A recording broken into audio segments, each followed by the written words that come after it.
Price the Lord. கர்த்தர் நல்லவர், அவர் ஒருபோதும் தவறு செய்ய மாட்டார். இந்த காலை வேளையிலும் உங்கள் ஒவ்வொருத்தரையும் சந்திப்பது மிகுந்த மகிழ்ச்சியை தருகிறது. ஒரு வாசகத்தை நான் கவனித்தேன். அது என்ன இப்படியாக அதை சொல்லுகிறது, a bad mood is never an excuse to use abusive words.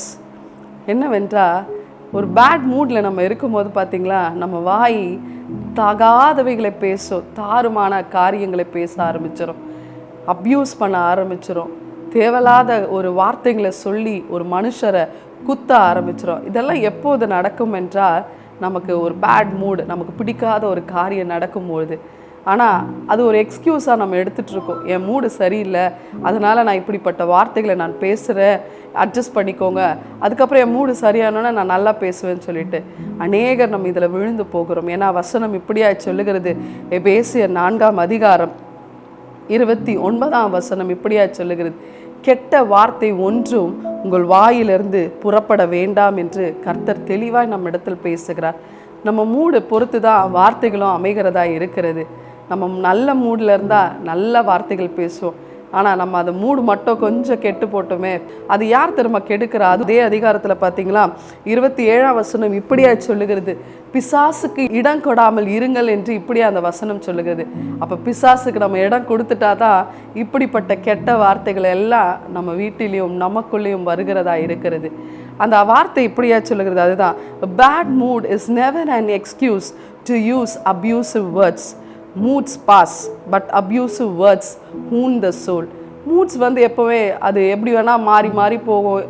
கொஞ்ச நேரம் இப்படி இருக்கும், கொஞ்ச நேரம் நல்ல மூடாக மாறும், ஆனால் மாறிடும் மூட்ஸ். ஆனால் நம்ம பேசின வார்த்தைகள் பார்த்திங்களா, அது என்ன பண்ணோமா, ஆத்துமாவை உருவ குத்துகிறதா இருக்கிறது.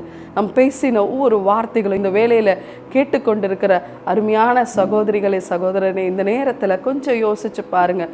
நம்ம பேட் மூடில் கோவத்தில் பேசின வார்த்தைகள் பலருடைய மனதை காயப்படுத்துகிற வார்த்தைகளாக அது இருக்கிறது.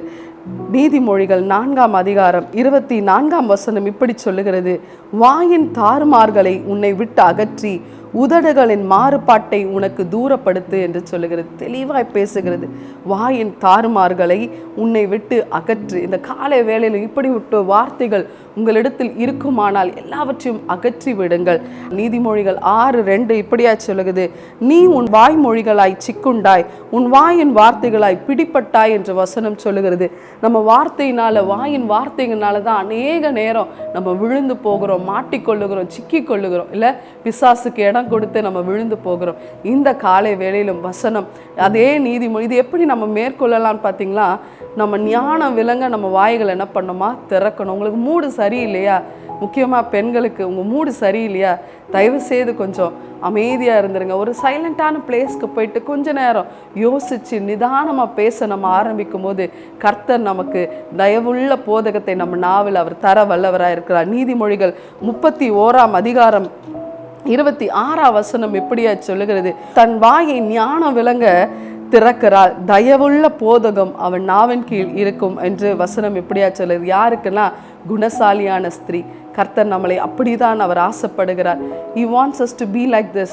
குணசாலியான ஸ்திரீ வாய் எப்படி இருக்குமா, ஞானம் விளங்க அவர் திறக்கிறவளா இருக்கிறார். ஞானம் விளங்க தயவுள்ள போதகம் அவன் நாவின் கீழே இருக்குமா. உங்கள் மூடு சரியில்லை அப்படின்னா கொஞ்ச நேரம் ஆண்டவர்கிட்ட சமூகத்தில் போய் கொஞ்ச நேரம் அழுது, இல்லை கொஞ்ச நேரம் அவர்கிட்ட புலம்பி அது எல்லாத்தையும் விட்டுட்டு நீங்கள் வந்துருங்களேன். அப்போ உங்கள் மூடு சரியாயிடும். அப்போது யார்கிட்ட வேணால் நம்ம பேசும்போது நம்மக்கிட்ட எந்த வித அப்யூசிவ் லாங்குவேஜும் வராது, வேர்ட்ஸும் நம்ம யூஸ் பண்ண மாட்டோம். கர்த்தர் நமக்கு உதவி செய்வார். ஹல்லேலூயா, ஹல்லேலூயா. அந்த காலை வேளையிலும் இதை கேட்டுக்கொண்டிருக்கிற ஒவ்வொருத்தரும் ஏதோ ஒரு மூடில் ஏதாவது வார்த்தை நீங்கள் பேசிக்கலாம். இந்த காலை வேளையில் நம்ம கர்த்தரிடத்துல மன்னிப்பு கேட்போம்.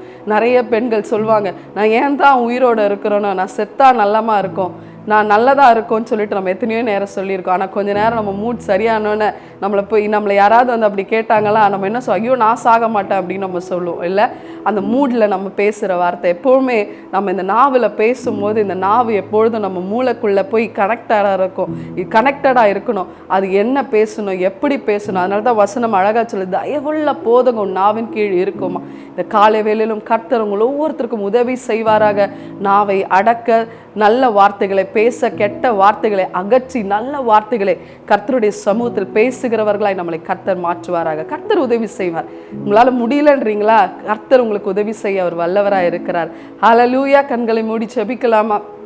ஹல்லேலூயா. அப்பா, உம்மை ஸ்தோத்திரிக்கிறோம், உம்மை நன்றியோடு ஸ்தோத்திரிக்கிறோம் ராஜா. இந்த காலை வேளையில் அப்பா இப்படிப்பட்ட வார்த்தைகளை பேசி அப்பா எங்களோட பேட் மூடில் அப்பா தவறான ஒரு கோவ சூழ்நிலையில் நாங்கள் பேசின வார்த்தைகளால் பலர் காயப்பட்டிருக்கலாம், பலர் கர்த்தாவே வேதனைப்பட்டிருக்கலாம்ப்பா.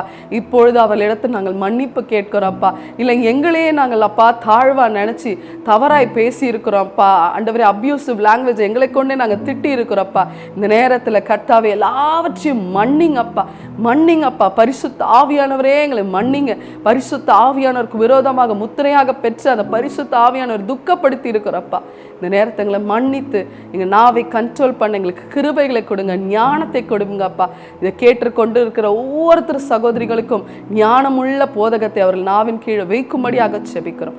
ஆசீர்வதிங்க, பெருக செய்யுங்க. இயேசுவின் நாமத்தினால செபிக்கிறோம் நல்ல பிதாவே, ஆமென். ஹல்லேலூயா, ஆமென். Price the Lord. கர்த்தர் நல்லவர். ஹல்லேலூயா. சந்தோஷமா இருங்க. நீங்க நாவை கண்ட்ரோல் பண்ண போகிறீங்க. உங்க வாயிலிருந்து கெட்ட வார்த்தை இனி வரப்போகிறது இல்லை. ஹல்லேலூயா. கர்த்தர் உங்கள் வாழ்க்கையில தோல்வி இல்லை, ஜெயத்தை வைத்திருக்கிறார். Hello, praise the lord. Daily blessing வேர்ட்ஸ்க்காக நீங்கள் எங்கிட்டு இருக்கீங்களா? இல்லை டெய்லி வார்த்தைகள் உங்களை ரீச் ஆகணும்னு நீங்கள் நினைக்கிறீங்களா? ப்ளீஸ் எங்களை யூடியூப்லேயும் இன்ஸ்டாகிராம்லேயும் ஃபேஸ்புக்லையும் ஃபாலோ பண்ணுங்கள். கீழே ஹேண்டில்ஸோட நேம்ஸ் கொடுக்கப்படும். ஸோ டெய்லி மெசேஜ்க்காகவும் அனாயிண்டிங் வேர்ட்ஸ்க்காகவும் டங்ஸில் நீங்கள் பேசணும்னு நினைக்கிறீங்களா? அதுக்காக வீடியோஸ் நாங்கள் அப்லோட் பண்ணியிருக்கோம். அது மாத்திரம் இல்லை, இன்ஸ்டாகிராம்ஸில் டெய்லி உங்களுக்கு ஏற்றும்படியாக வார்த்தைகள் அப்லோட் பண்ணப்படுது, போஸ்ட் பண்ணப்படுது. அதை பார்த்து ஃபாலோ பண்ணி நீங்கள் ஆசீர்வாதம் அடையணும் நாங்கள் விருப்பப்படுறோம். ஸோ எங்களோட இன்ஸ்டாகிராம் ஹேண்டில்ஸ் இங்கே போடுவாங்க, ஃபேஸ்புக் ஹேண்டில்ஸ் இங்கே போடுவாங்க. அது மாத்திரம் இல்லாமல் எங்களோட யூடியூப் சேனல்ஸ் இருக்குது, சப்ஸ்கிரைப் பண்ணுங்கள். ஆசீர்வாதமான வார்த்தைகள், அனாயிண்டிங்கான வார்த்தைகள் உங்கள் அடையணும் நாங்கள் விருப்பப்படுறோம். ஆசீர்வாதப்படணும் நாங்கள் விருப்பப்படுறோம். ப்ளீஸ் எங்களை ஃபாலோ பண்ணுங்கள், சப்ஸ்கிரைப் பண்ணுங்கள், ஷேர் பண்ணுங்கள், லைக் பண்ணுங்கள். Praise be to God.